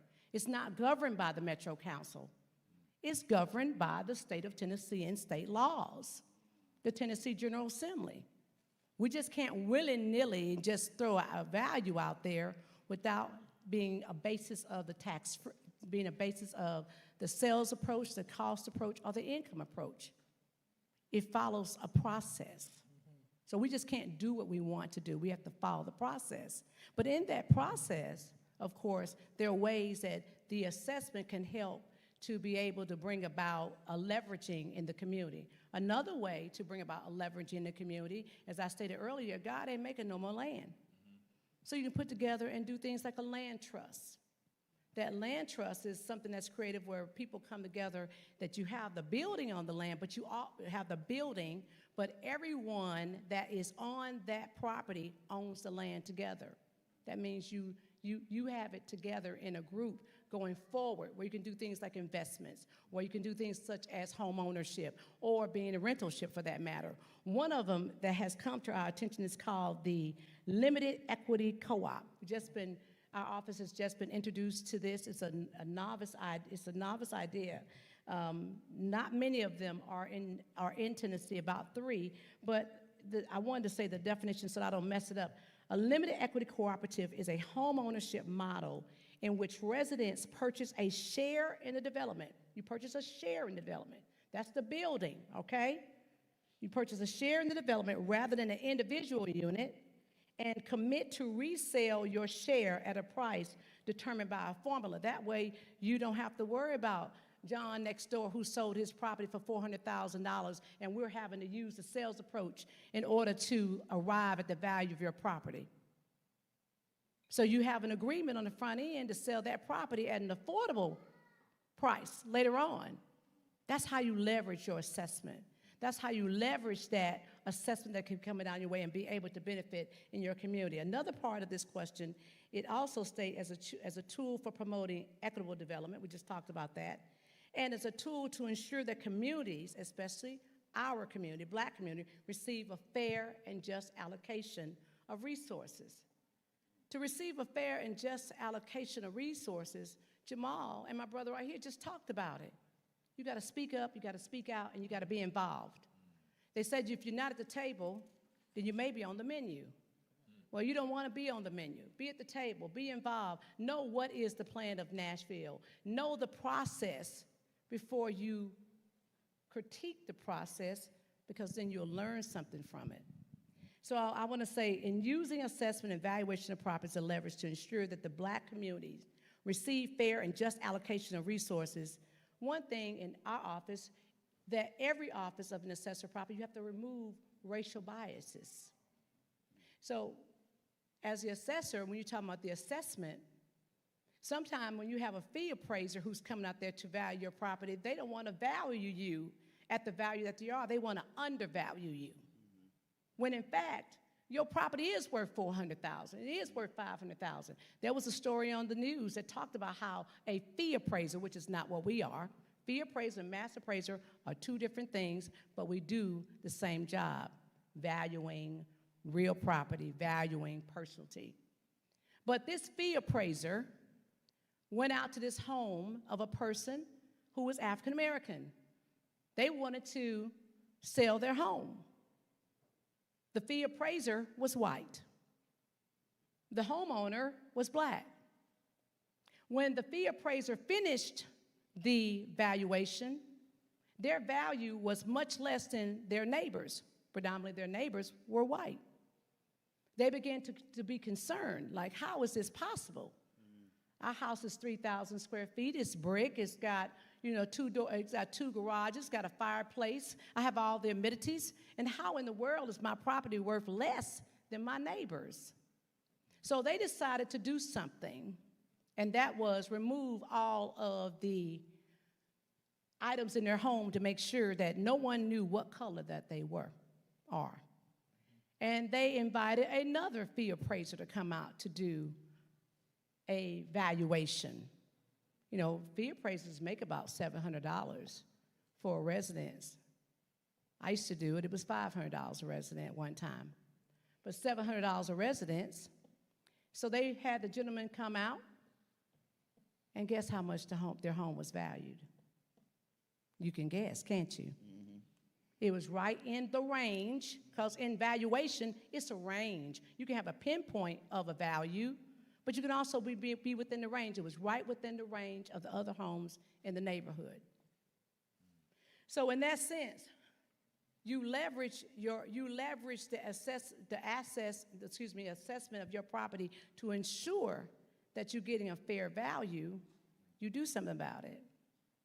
So which is one of the reasons in mass appraisal, which is what we do, we want to make sure you tell us what we have missed, if we've missed anything.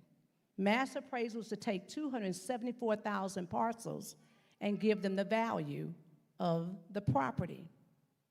And when you do that, some will be highs, some may be the middle, some will be lows. But we want you to come and talk to us. We may not know about that fire that happened in your home, where you may have not paid the insurance and it lapsed or what have you. Once we know about those type of things in your home, we're going to do our due diligence, come out, and we will adjust it appropriately. Which I'll say right now, if you had any damages in the December 9th storm, we need to know about it. We're going to come out because as of 1/1, your property was damaged. We're going to reduce that value because you are now have a damaged real property. And of course, all of the personalities that's in your office, of course, we don't do that on residential, but nonetheless, we want to make sure that we come out and observe your property and do visual inspection and then value it accordingly. But that's how you leverage the assessment and to ensure that you have the resources that are allocated in your community. Know your worth. Thank you, Ms. Vivian. This next question is for Jamel. And Jamel, can you just answer this question in 60 seconds in the interest of time, please? Will do. As a community organizer, your work involves mobilizing and building power and altering the people's relationship to power. How do you see the role of organizing for a people's budget in influencing local policies and initiatives related to public dollars? And how can it contribute to building more resource communities across Tennessee? Yeah, so I see myself as like as a community organizer, especially around our People's Budget campaign. I see myself as a teacher, someone who is supposed to look at very complex issues and break them down so that everyday people can understand. A power sharer. So when it comes to things like the budget and when finding out information, it's like it's also important to make everyday people understand that we can read the budget. We can do that, but we have to do it collectively together, right? Everybody has a piece of the solution. It's just up to us to bring it together. I'll give you a real quick example. So if you look at our local spending dollars from 1977 to 2017, we spent around $5 billion on housing, $1 billion on on health care, $1 billion on public health, $1 billion on public health.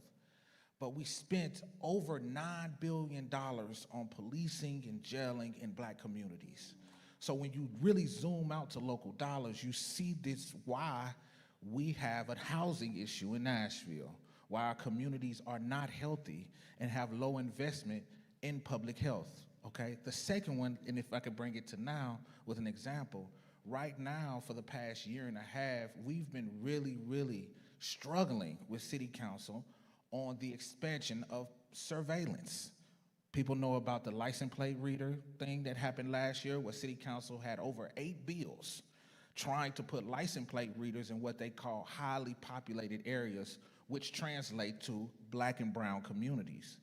Now we are looking to expand the network through what they call FUSIS, which will essentially upload and connect every single camera that you see, including Ring cameras, to a direct service that goes directly into the police. What that means is, for my sci-fi nerds, is that they turned on Skynet, right? That's what that means, right? That they have the ability to surveil us at all times, and we are spending our dollars on surveillance, right?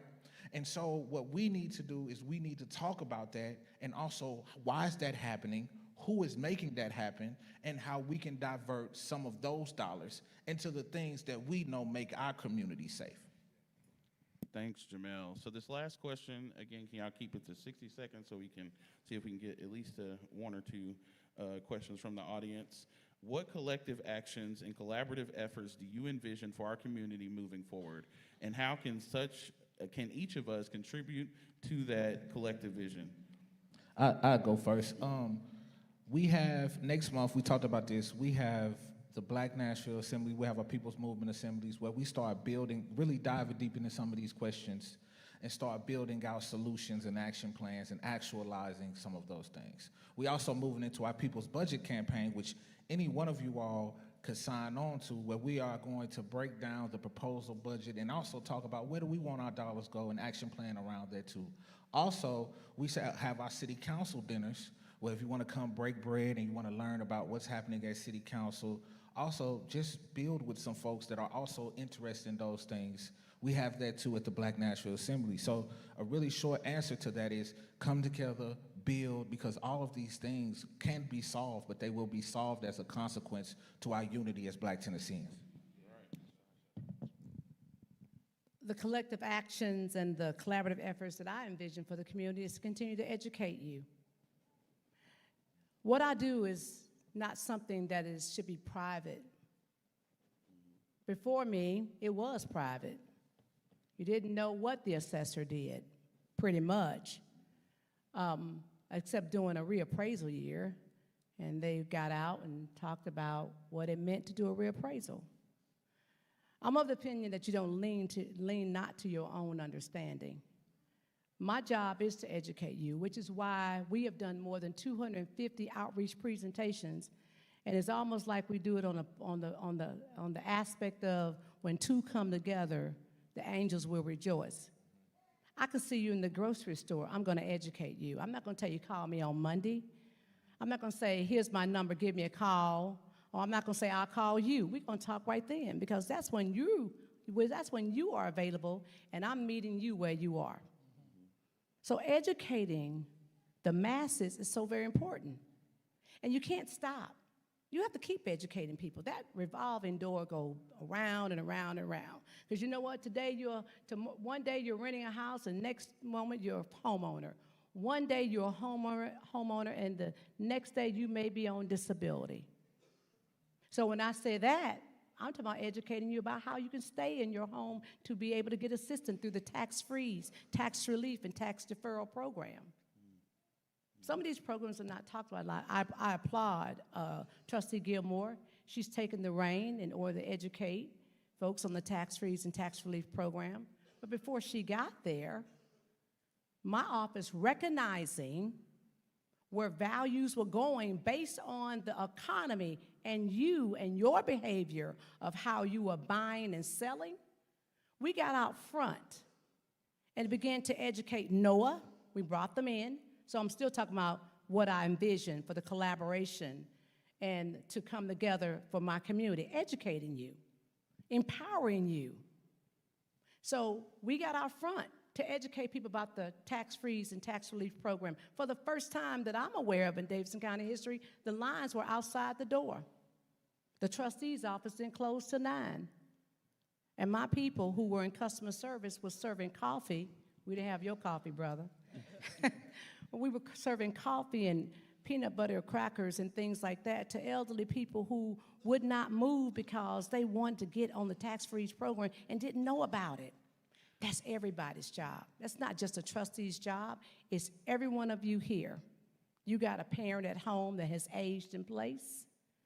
Go tell them about the program. You have a parent at home that owns a property, their home or business.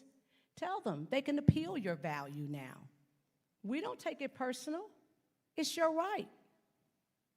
So educating you will always be my first priority so that you are empowered to make informed decisions about one of the most biggest purchases you'll make in your life. That is building a home, buying a home, or establishing a business. Thank you. Thank you, Ms. Vivian. Go ahead, Bart. Do you want to answer that, Bart, real quick? I'm gonna look at this clock because my dad was a preacher and my mom was a teacher, so we talk a lot. I would say the way I envision us collaborating is to really believe the fact that we deserve to enjoy the fruit of our labor, and to be audacious enough to take the step to actually begin the process of owning that, because if we don't, everybody else will. And when I talk about coffee being this huge industry, what we find out is that if we show up as we are, no sugar, no cream needed, that it actually is doper than what's presently offered in the market. And not just with black folks. Like, folks love it globally. And I'm like, okay, so if we're audacious enough, because we spend $300 billion a year as black Americans. So we have the spending power to be able to reclaim and access industries that are birthed from us. But if we don't choose to aim our genius at that target, it's gonna be left unused by us. So if we could do this together, I would love to see a multitude of us moving into industries that have been ignored by us, or maybe that we've been forced out of, and choose to invest with each other in that. So what we're doing this last year, we raised about $250,000 for a private raise with a few investors. And this year we're opening that up to our community where you could put $100 down and get a profit share back on what we're doing. And what I'm most excited about is like the farmers who work with us, the people in my community who live next to me, being able to take advantage of what should have already been ours together. Like, we've been able to do this as a company, as a movement, and with the few investors that came on last year. But I'm like, I see us doing this together as a movement, not just as people in my community, in my neighborhood, not just as Memphians, not just as people in Tennessee, but globally, us taking this joint back and really making coffee black again. That's what I see. It's audacious, but I believe it's possible. And I think the impact we're gonna be able to make is gonna be crazy. It's already been crazy, but like seeing that to me is what I feel. I would love to see see, I'm going long. I told you I was gonna go long, man. But I would love to, because I think there's so many beautiful things about each black community just in the state of Tennessee, and oftentimes those things are invisible because of the sugar and cream, right? And if we could create spaces in our communities where we could really empower ourselves, make profit from this thing that comes from our ancestors and from our cousins across the board, like, I think there's so much we could do. I'm investing right now. Oh, say no more. I'm gonna see you at the table. Amen. All right, I'm out. All right. You got some questions? Thank you so much. We have time for, a few questions. We have a question for each panelist. Please keep it to 60 seconds. I want to just make sure we're going to go like 5 minutes over, and then we're going to have y'all out at 3:05. That sound good? Wonderful. So I want to start with my friend Jamel. There's been a question around reparations, and when we talk about a people's budget and we talk about public tax dollars, can you talk a little bit about what reparations may mean in that context? Yeah, so oftentimes we pigeonhole reparations to only mean a check, and we don't look at reparations as a complete overhaul of what we got going on. The investment is one part of reparations, but an extremely large part of reparations is to get the institution to stop harming black folks. So when it comes to reparations, I think we need to talk about what does not only financial repair look like, not only how we do things like guaranteed basic incomes, not only how we actually solve the economic gap that black folks, working class folks, brown folks are experiencing and continue to experience, but how do we, a part of reparations also, how do we make sure that institutions like prisons, jails, policing, doesn't continuously affect black folks where we are being policed and jailed at alarmingly high rates as black Tennesseans? So thank you for being speedy, friend. We'll start with Assessor of Property, Ms. Vivian Wilhoit. Can you tell us what does it mean to sell access to your property? What I stated earlier, can I stand up? Yeah. I've been sitting down all day. Besides, I'm 4 feet 11, and I want to make sure that the Reverend who's leaving right now know how tall I am. So when I said access to property, I'm saying you're letting someone use your property. Kids walk in the back of my yard to go over to the pool. I give them access. My husband like a went and say, "Hey, boy, get out my yard." But my point is that you're giving that access to property by serving and providing what is called a 99-year lease. There's property right here in this city that's on 99-year lease. The person who owns it still owns it, but they allow for the developer to build on it, use it, pay the taxes, and you pay me an amount of money that I will have for the day, and then you pay for that rent to use that property for years and years and years. In the meantime, you may have passed on, but your children are still living. So that creates generational wealth. That is what access to property means. That's what I mean by that. Oh, thank you so much for that explanation. That's extremely helpful. And then we have one more, and we have a question for you. There's a kind of practical question again. How do you afford, literally and figuratively, the time to innovate within the coffee business? I got a timer on my watch. All right, it's because of my wife. I just married right, you know what I'm saying? When we started the business, I was already coffee curious, I would say. I was already learning and making coffee for my friends and just educating people. But I had been a teacher for like 9 or 10 years, and the school I was working at closed right before COVID. And so I felt like after talking to God that he wanted me to take the next step, but that meant my wife had to choose to have a job. And I always told my wife, you never have to work. If you want to work, you can. But at any point where you feel like you don't want to, I got you.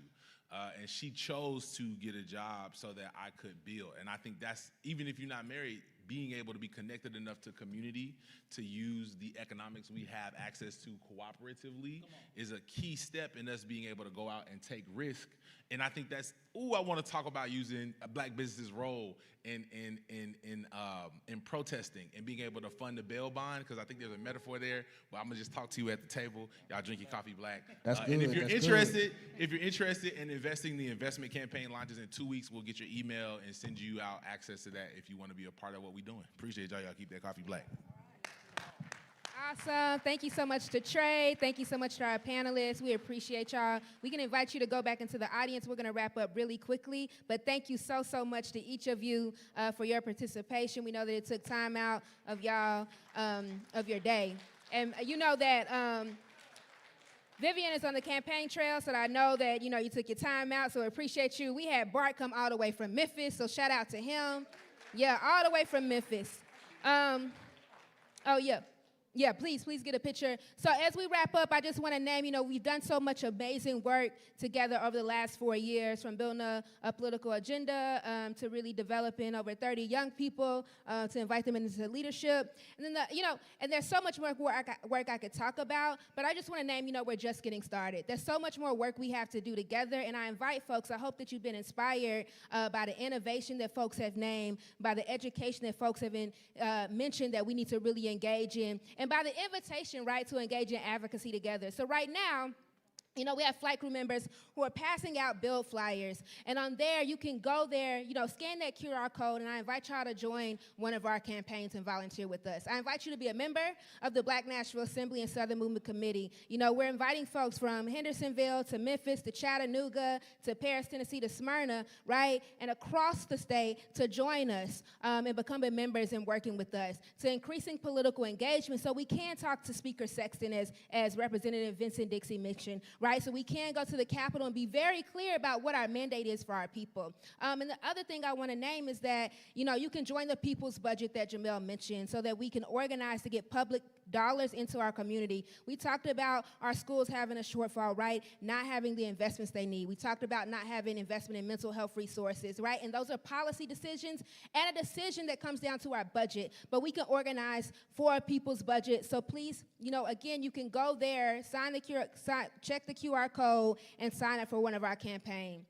And then lastly, we had our young people come up here and talk to us about, you know, the Yes to Youth campaign, the campaign to end the school-to-prison pipeline and intimate, emotional, right, wellness in their schools, extracurricular activities. That takes funding, y'all, right? And those are policy decisions. And so I invite you to join that campaign too. Volunteer for the campaign, sign up. You know, we'll have community meetings and campaign meetings throughout the month. So I invite you to do that. And then please, you know, hold on your calendar our date for February 24th, where we'll have our people moving assemblies, and those questions we couldn't get to today, we'll dig deep there, right? And then we'll use that momentum as we go into the people's budget, as we go into really working and organize for the Yes to Youth campaign. But I thank you so much for being here. We had an amazing time. Look at your neighbor, tell them thank you, right, for being a part of changing our community.